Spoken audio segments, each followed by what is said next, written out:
As we listen to the words of today's gospel, obviously the question of identity comes up. First question is about John the Baptist's identity. People are wondering, is he the one? Is he the long-expected Messiah? Well, John says quite plainly in today's gospel, I am not the Christ. And he points to the fact that he really came here to prepare the way for the Messiah, for Jesus himself to come.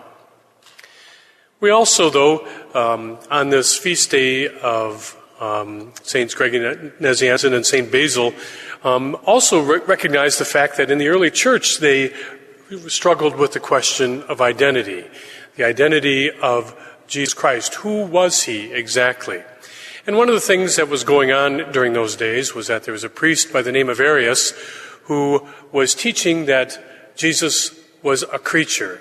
He was the best of all creatures, but he was a creature and therefore not divine. He was not the Son of God.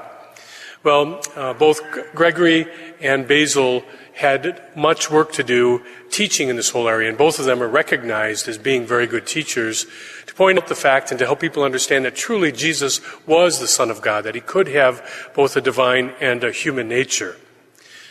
Question of identity.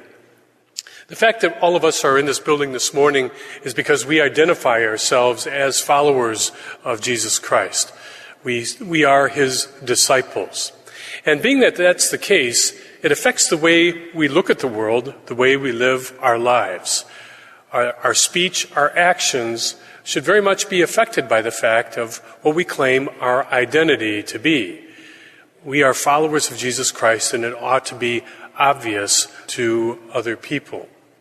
Another thing that I think that we should be reminded of by today's gospel is by the actions of John the Baptist, recognizing the fact that as John the Baptist pointed people towards Jesus Christ, prepared the way for him, it's ours to do the same.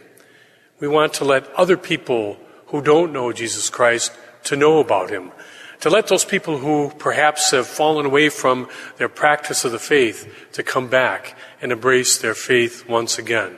Their faith in the fact that truly Jesus is the Son of God who has come into the world. So as we continue our celebration of the Christmas season, we thank God for this ultimate gift of his Son who has come into our world to save us and to bring us to the Father. And we recognize that because of our identity, we need to share that good news with all whom we meet.